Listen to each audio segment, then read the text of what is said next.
Hey, Lito Lolo coming back down to earth here, and money is the root of all evil is a quote I feel like we have all heard at some point in our lives. And what a great way to prove this theory, like Albert Einstein's Eureka moment when he came to his conclusion of his theory of relativity, is this man, XQC, who is a streamer that has recently signed a deal to kick a live streaming site for $100 million. That is enough money to feed a whole third world country.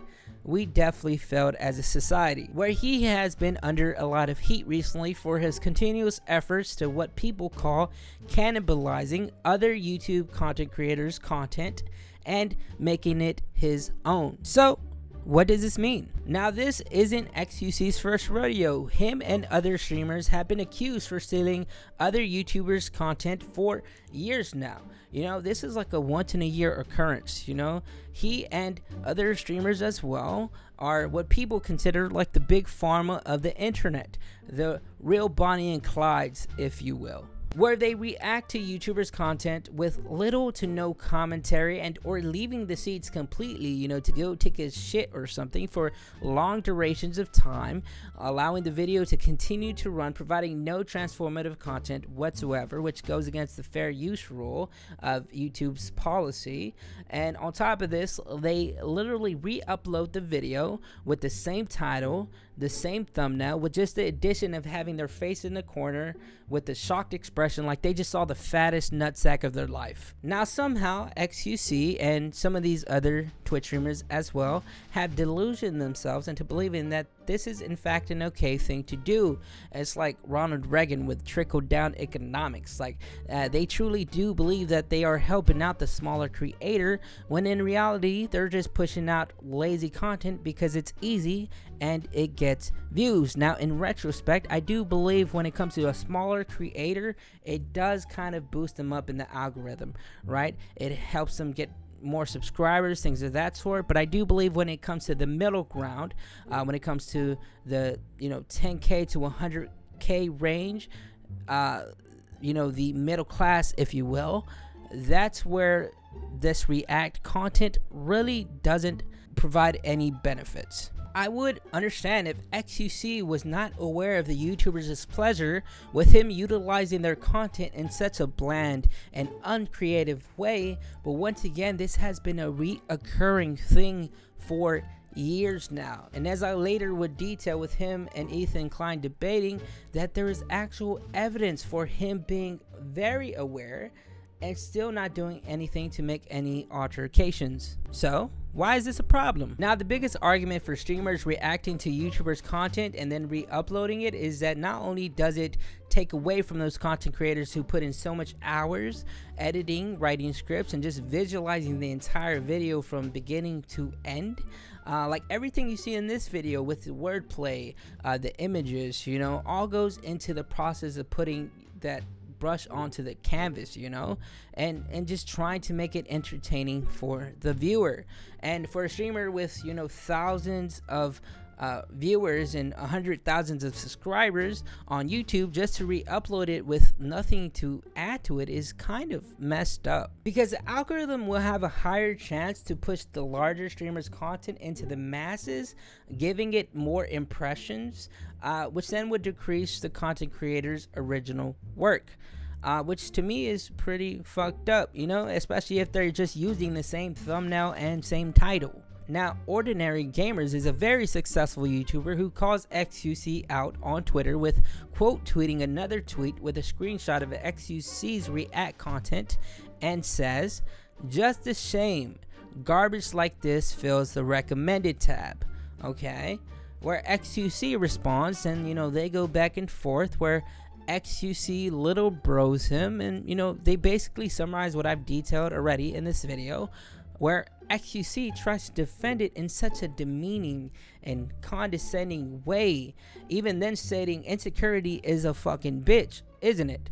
bites when you least expect it and makes you look weak, which is completely ironic, and I'll explain that later. So in summary to their little Twitter battle, Ordinary Gamers seems to have had enough with these React Annies who re-upload the reaction, which is neither transformative nor provide any effort, onto the same platform where the original video wanted to gain, growth and exposure, which will cannibalize a content creator's work and efforts. Now imagine Drake in 2012 with his Take Care album.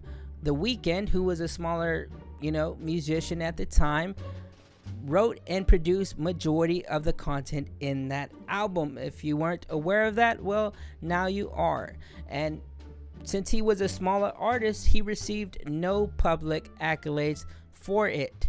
It was just all Drake. Now, I don't know if that was a good comparison, but essentially, big fish versus little fish. Now, XQC responds with a lot of deflection where he just keeps shitting on Ordinary Gamers and, doesn't acknowledge that him uploading the same exact thumbnail and title with his face over it is in no way wrong at all, while many YouTubers have expressed time and time again their dislike for this type of behavior, and fucking threw a Uno reverse card and said that Ordinary Gamers was just trying to farm impressions on him, which I don't think was the case at all. I think Ordinary Gamers is just genuinely upset because, once again, this is something that has been happening for years. And plus, on top of that, Ordinary Gamers is a well-established YouTuber. I don't think he even cares for those impressions at all. So Ordinary Gamer tags in Ethan Klein in this metaphorical ring where he then debates XQC,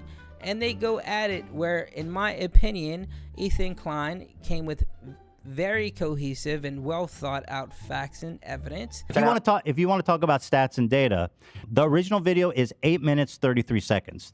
Okay, the video here that you uploaded is 9 minutes 13 seconds. That means you added 40 seconds to an 8.5 minute video, adding 7.8% runtime. Actually, I even did you a favor. I condensed all of your commentary on this specific video into just a short video because it's only 40 seconds. So what? So then where? Arnold began to notice that music? Arnold didn't have the best voice. Recognized as one of the what the fuck am I watching? I mean, it's that. Hey. Where XQC resembled that of a toddler who just didn't know what to say and wanted to stray away from the argument entirely. Oh, he's crying in the corner. Oh, okay, sure. I mean, that's content, man. It's original content, at least. Yes, do that, bro. I think a lot of people can confirm that XQC did lose that debate, and it had nothing to do with his intellect. I truly do believe that XQC is not a dumb person, and it provides some, decent takes sometimes. But it's like he was willing to die on a hill that was a burned village that was nothing but ashes, and the only thing that remained was his ego and pride. It was like watching Jon Jones go against a skilled fighter, sure, you're skilled, but it's fucking Jon Jones, and Jon Jones representing our own human flaws, which is the inability to deprive ourselves from our own biases sometimes. Now, I believe the issue that lies here has more to do with the lack of self-reflection when it comes to his wrongdoings about the subject at hand, which is stealing or using other people's content in a non-transformative way and just straight up stealing it bar for bar. Word for word, bar for bar. Now, transformative content is kind of like what I do here, where if I do use a video, I'll make sure not to use the entire goddamn video, but also I use it more like a primary source, similar to that if you write an article and if you want to put evidence in a quotation from an article. I kind of do that with videos. I put them at the end just to emphasize the point that I am trying to make, and also just to entertain the viewer as well. Now, what XQC does is literally just copy and paste. Now, if you remember in high school where you would copy an essay off your friend because you forgot to do it the night before and you would have to rewrite it in your own words, well, XQC doesn't do that. He just literally takes the entire thing that you wrote and just puts his name on it. And he doesn't seem to realize this, and even if he does, his brain prevents him from taking any accountability or admitting to his wrongdoings.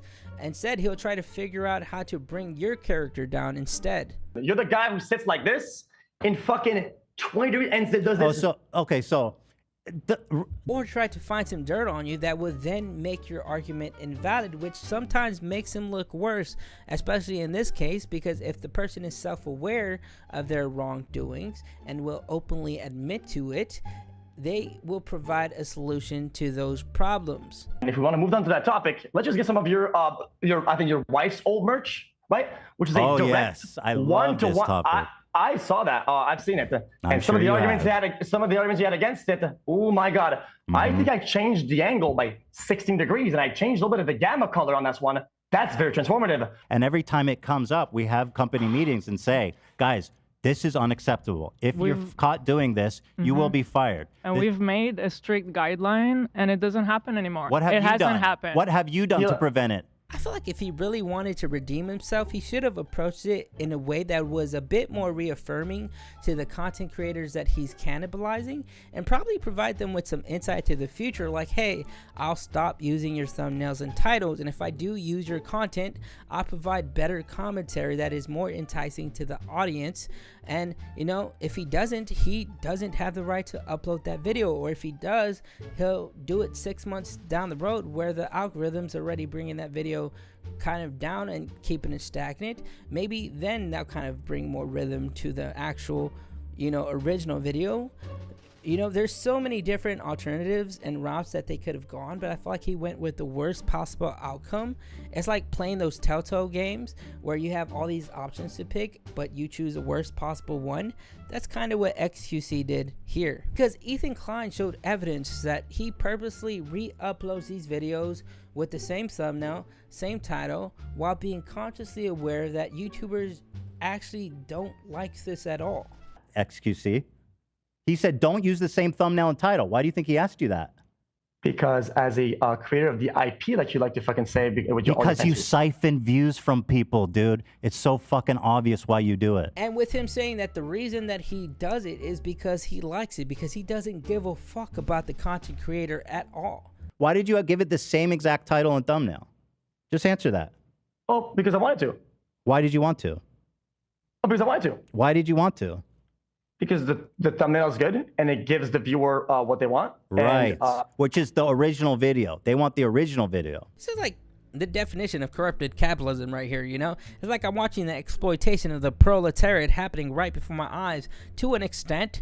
I wonder if this is the same exact mentality that Jeff Bezos has over his Amazon workers. And to make matters worse, he digs an even further hole that hits the Earth's core, where he kind of deprives himself from the ordinary person like you and I, and engages himself in a very materialistic banter where Ethan, I guess, leaks his DMs, which is kind of cringe also. Now, he leaks his DMs with XUC, where I'm assuming that people were commenting on Twitter or maybe in the YouTube comments saying, like, why would he debate XUC? So I guess he just wanted to air it out. Where he confirms that XUC wanted to do the debate, where XUC responds and resorts to, you know, what he knows best, which is to degrade the other person's character, and says, anyways, when the bills kick in and you're struggling, remind yourself you leak DMs out of insecurity. And don't forget, I have your whole house on my wrist. Now, how much does this watch cost? This watch cost about $649,000 as shown by this picture. Now, I'm not entirely sure on the accuracy, you know, so take that with a grain of salt. But if it is true, once again, that's basically could feed a whole third world country.